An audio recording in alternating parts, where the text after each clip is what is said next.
अस्सलाम वालेकुम दोस्तों, ड्रामा सीरियल जहांगीर में छा थींदो तव्हांखे सॼी अपडेट इन नंढड़ी वीडियो मिलंदासीं। वीडियो खे आख़िर ताईं ॾिसंदा ऐं चैनल खे सब्सक्राइब लाज़मी कंदा जीअं असांजो नओं हारंदड़ वीडियो ऐं पहिरियों ते सभ खां पहिरियां पहुचंदी रहे। ऐं दोस्तों तव्हां बि नवां अपडेट ॾिसंदा रहो। दोस्तों तव्हांजो टाइम वेस्ट कोन था करायूं, अचो त ही कहाणी ॿुधूं।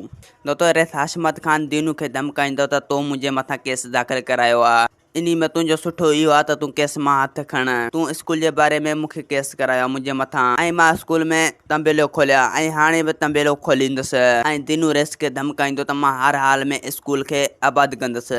मूं उन जे करे तुंहिंजे मथां केस दाख़िल करायो। ऐं ॿिए पासे कमदार पुलिस वारनि खे धमकाईंदो त तव्हां रेस हाशमत ख़ान खे गिरफ़्तार न कजो, छो जो तव्हांखे ख़बर आहे त रेस हाशमत ख़ान छा आहे। पुलिस वारा कमदार खे चवंदा त असांखे इहो बि ख़बर आहे त रेस हाशमत ख़ान छा आहे, रुॻो तूं हुनखे ॿाहिरि कढ त असां हुनखे जेल जे हवाले कयूं। ऐं ॿिए पासे ॻोठ वारा माण्हू विड़ी पवंदा, उन्हनि खे नूरल छॾाइण जी कोशिशि कंदो ऐं पोइ हू नूरल खे धमकाईंदा त तूं असांजे विच में न अच, सुठो तुंहिंजो इन में आहे त तूं असांजे विच में न अच, मत तोखे धक लॻी वञे का बि। ऐं ॿिए पासे दोस्तो कमदार दीनू खे सम्झाइण जी कोशिशि कंदो, पर दीनू हिकु बि ॻाल्हि कमदार जी न ॿुधंदो।